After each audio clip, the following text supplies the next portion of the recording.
things are over, can you say kind of what you were dealing with all year? I don't want to talk about it right now. I still got to talk with management and training staff here and try and figure out a plan. So for now, I won't speak on that. Is there anything involving surgery? I don't want to speak on it. Did you ever consider shutting it down this year? No. I mean, obviously I want to play, and I missed a little bit of time at Christmas there, Right. and I think that's all I needed to feel good enough to play. But it definitely sucked for sure. Yeah. How much of you was available this year to play? In other words, how limited did you feel? It's tough to say. I like to think every night when I go out there I'm 100%, but the truth is I wasn't. And it's hard to kind of accept that as a hockey player and as a competitor. But we're going to work to fix it and figure it out with management and our training staff here on what I need to do to be 100% next year. Zach, in terms of the greater responsibility you had defensively, how do you feel like that affected your offense? I don't really think it affected my offense too much. I had a pretty good year goal scoring. I didn't get as many assists as last year, but just try to go out there and help this team. And whatever that was, whether that was scoring goals or trying to be good defensively, I just try to do my job. And it just wasn't good enough this year, myself personally, and obviously as a team, we're sitting here on a first-round exit. So I think we have work to do this summer, myself included. What is it like to go through a year last year where everything was positive, everything you did, everyone loved what you did, even right up to the goofy injury? I mean, not a goofy, but you were being praised for that injury. T-shirts were made, and this year people started picking a little bit. Torts was saying up and down. Yeah. What's that like to go through personally? I think it makes you a better hockey player. Makes you a little bit more mentally stronger. I think last year was pretty smooth sailing for me, and I don't think I learned as much as I did this year. I think this year will make me a way better hockey player than last year did. So moving forward, I know what I need to work on this summer, and I'll come back better next year.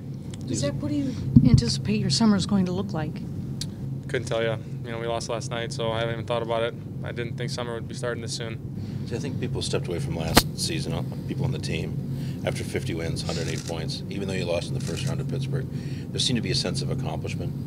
This feels different. Does this feel like more of a disappointment than last year did? Yeah, for sure. I think we expected more out of ourselves this year.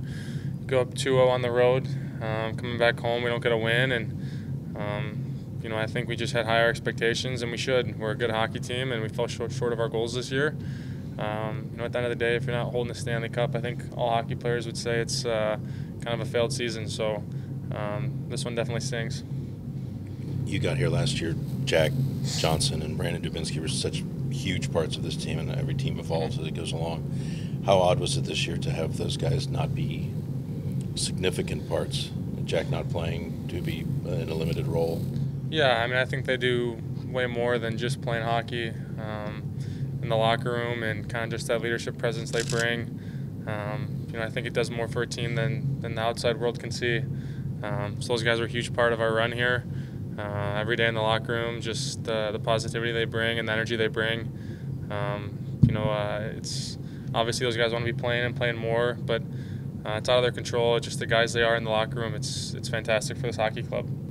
On a positive note, your goals did go up this year. You and Seth obviously tied, and you were among the top 5 in scoring goals. Are you happy with that part of the game, and what do you need to kind of round out your game?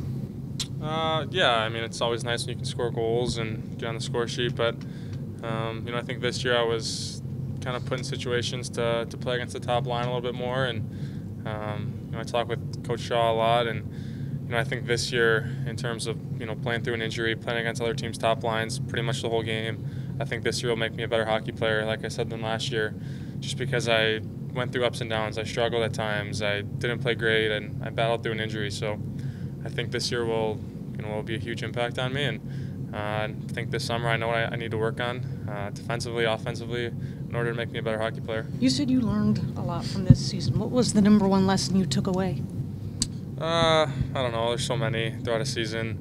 I went through a scoring slump. I played through an injury. I played against other teams' top lines. I played 15 minutes some games. I played 30 some others. So I think I can't really pinpoint one thing. I think just the whole year in general was a learning experience for me. And like I said, I'll be a better player because of it. Other than Seth, who did you lean on?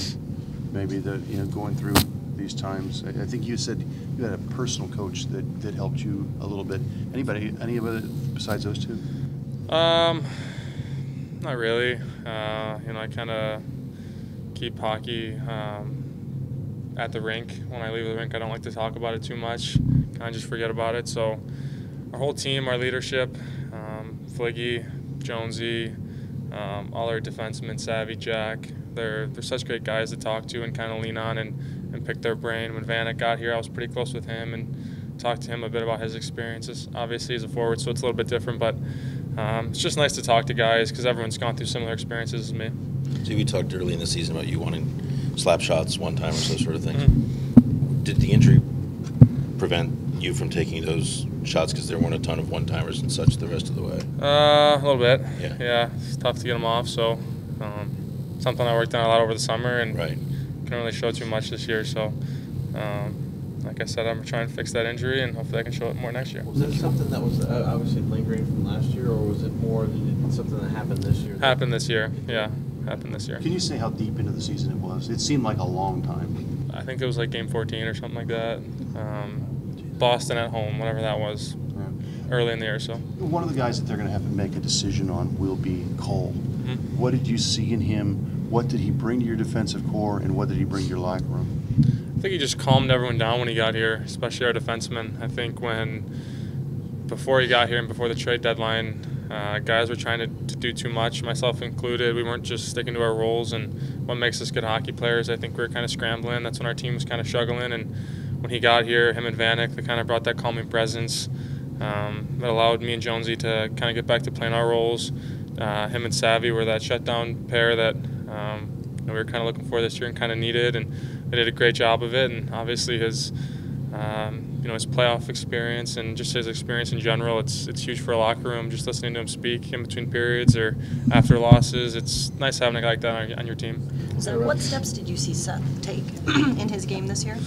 Yeah, I think everyone kind of saw what I saw. I just got to see it up close, and he's an awesome guy, and obviously what he does as a hockey player, I think it went unnoticed, and it's, to me, I think he got snubbed of a Norris vote or whatever you want to call it. I think he should be there as one of the top 3 defensemen in the NHL. He was the heart and soul of our team most nights. He was our leader. Obviously, Foligno's our leader, but just the way Seth plays every single night, night in, night out for 82 games and playoffs, it's pretty special to see, and it's something I can learn from too. What is it in his game that makes him so special? Maybe what do you admire the most in how he plays? I think just the full 200-foot game. He knows no one's going to beat him, and when he gets that puck, he knows he's going to beat everybody. So it's just the type of confidence he has to go out there and be the best player on the ice, and he does it every single night.